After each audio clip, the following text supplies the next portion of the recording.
నేను ఒక యువ శాసనసభ్యునిగా మీకు ఇంతకు ముందు కూడా చెప్పినా, ఎన్నోసార్లు చెప్పినా, ఈ భారతదేశంలో ఏకైక ముఖ్యమంత్రి అది కేసీఆర్ గారు మాత్రమే 2,32,000 ఉద్యోగాలకి నోటిఫికేషన్ ఇచ్చిండని చెప్తా వచ్చిన. ఇవాళ ఒక్క కేసీఆర్ గారు మాత్రమే ఈ భారతదేశంలో 2,02,000 ఉద్యోగాలని నింపింది ఒక కేసీఆర్ ఒక్కడే. నేను పదే పదే సవాల్ గురి విస్తున్నా. ఏ కాంగ్రెస్ పరిపాలిస్తున్న రాష్ట్రమైనా సరే, ఏ బీజేపీ పరిపాలిస్తున్న రాష్ట్రమైనా సరే, కేసీఆర్ గారి కంటే ఒక్క ఉద్యోగం, గవర్నమెంట్ ఉద్యోగం ఎక్కువ ఇచ్చింది చూపిస్తే నా ఎమ్మెల్యే పదవికి నేను రాజీనామా చేస్తా అని పదే పదే చెప్పిన. ఇవాళ దాకా కూడా కాంగ్రెస్ వాళ్ళు కానీ బీజేపీ వాళ్ళు కానీ ఒక్కరు కూడా ఈ సవాల్ని స్వీకరించలే. అంటే దీని అర్థం ఏంటిది? యావత్ తెలంగాణలో ఉన్న ప్రతి యువత అర్థం చేసుకోవాలి, ఇవాళ కేసీఆర్ గారు చేసినట్టు ఏ రాష్ట్రంలో కూడా ఈ భారతదేశంలో చెయ్యలేదు ఏ ముఖ్యమంత్రి అనేది స్పష్టంగా కనబడతా ఉంది. కేసీఆర్ గారు అధికారంలో ఉన్నప్పుడు వీళ్ళు తప్పుడు ప్రచారం చేశారు. మా ప్రభుత్వం అధికారంలో ఉన్నప్పుడు ఏమని చేస్తున్నామా వీళ్ళు? కేసీఆర్ ఒక్క ఉద్యోగం ఇయలే అబద్దాల మీద అబద్దాలు చెప్పి చెప్పి చెప్పి వాళ్ళ బ్రెయిన్లన్నీ ఖరాబ్ చేసి, మరి వాళ్ళ కేసీఆర్ గారు ఇచ్చిన 2,02,000 ఉద్యోగాలు నిజమైనయా కాలేదా అని నేను అడుగుతా ఉన్నాను. మీరు ఆ రోజు ఏమని చెప్పారు అధికారంలోకి వచ్చిన ముందు?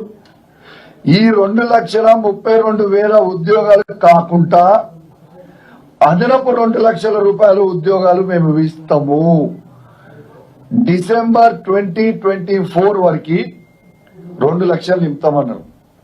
కనీసం ఒక్క ఉద్యోగం అన్నా మీరు నింపినరా? ఇవాళ కేసీఆర్ గారు 2,02,000 ఉద్యోగాలు, గవర్నమెంట్ ఉద్యోగాలతో పాటు కేటీఆర్ గారి నాయకత్వంలో సుమారు 10 లక్షల ప్రైవేట్ ఉద్యోగాలు కూడా కేసీఆర్ గారు కల్పించింది ఒక్కసారి మీ అందరికీ కూడా గుర్తు చేస్తా ఉన్నాను. That is KCR. మీరు కేసీఆర్ గారిని విమర్శించే కంటే ముందు అసలు మీరేం చేస్తున్నారు, మీరు పరిపాలిస్తున్న రాష్ట్రాలలో ఏం చేస్తున్నారు అనేది చూపిస్తారా? ఒక ప్రాక్టికల్ గా చర్చ పెట్టండి. మేము అధికారం ఉన్నాము, మందబలం మా దగ్గర ఉన్నది, మేము ఏది పడితే మాట్లాడతాం, మేము ప్రతిపక్షాలకి మైక్యం, మా ఇష్టం ఉన్నట్టు మాట్లాడతాం అంటే కలవదు.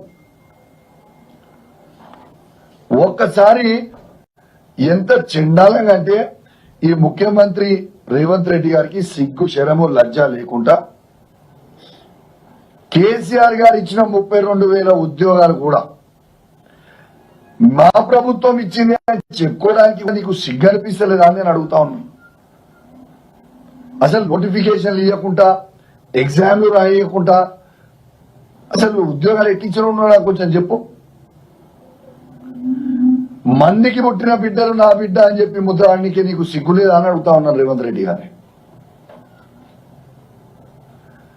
ఇవాళ నువ్వు ఒక్కటే జవాబు చెప్పు. మీరు జాబ్ క్యాలెండర్ ఈ డిసెంబర్ వరకు 2 లక్షల ఉద్యోగాలు ఇస్తామన్నారు. ఇప్పుడు August, September, October, November, December 4 నెలలే ఉన్నాయి. మీ జాబ్ క్యాలెండర్ ఏది? ఎప్పుడు ఎగ్జామ్లు పెడతావు? ఎప్పుడు నోటిఫికేషన్లు ఇస్తావు? ఎప్పుడు ఇస్తావు? మీరు మొన్న కూడా నిరుద్యోగులకు ఏమని చెప్పారు? మేము ఇస్తామని చెప్పి ఇగోండి నిన్న అసెంబ్లీలో బట్టి విక్రమార్క గారు జాబ్ క్యాలెండర్ అని ఒకటి రిలీజ్ చేసింది. రిలీజ్ చేసి స్టేట్మెంట్ అని రిలీజ్ చేస్తూ ఏ ఒక్క పేజ్లన్నా ఎన్ని ఉద్యోగాలు ఉన్నాయని రాసిండ్రా? ఏ ఒక్క డిపార్ట్మెంట్ అయినా ఎన్ని ఉద్యోగాలు, ఎన్ని వేకెన్సీస్ ఉన్నాయని రాసిండ్రా? రెండోది, అసలు ఇది ప్రవేశపెట్టేటప్పుడు దీంట్లో ఏ ఒక్క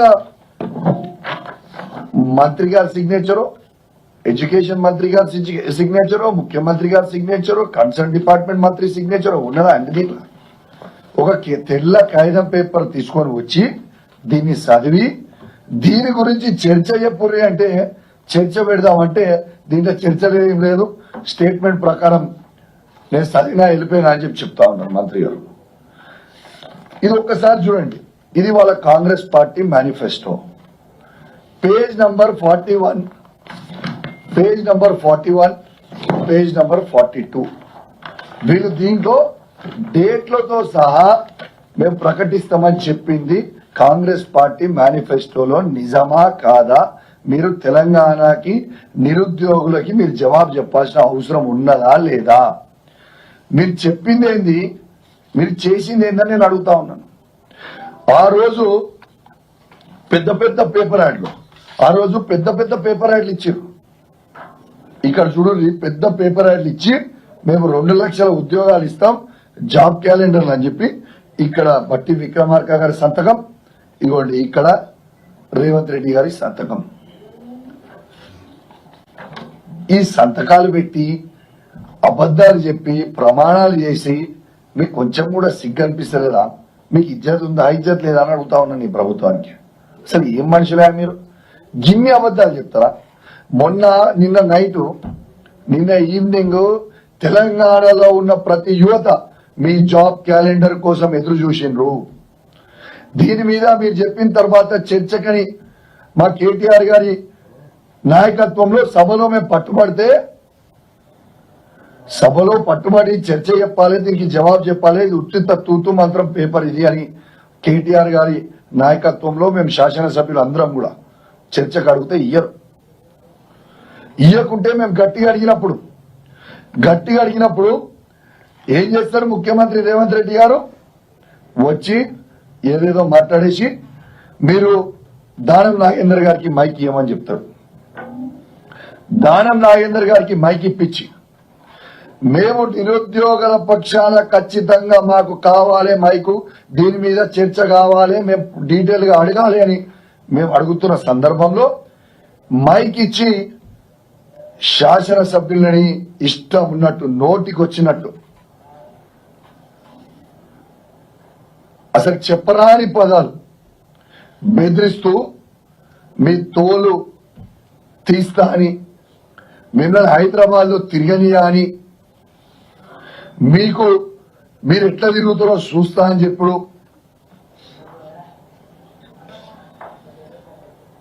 అమ్మ అని తిట్టడం, ఇది కరెక్ట్ సంస్కారమా అని నేను అడుగుతా ఉన్నాను. ఇది కరెక్ట్ పద్ధత అని నేను అడుగుతా ఉన్నాను. రూల్ బుక్ లో ఏముందండి? రూల్ బుక్ లో 318 లో ఏమనుంది ఒకసారి చదువుతా. A member desiring to make any observation on any matter before the House shall speak from his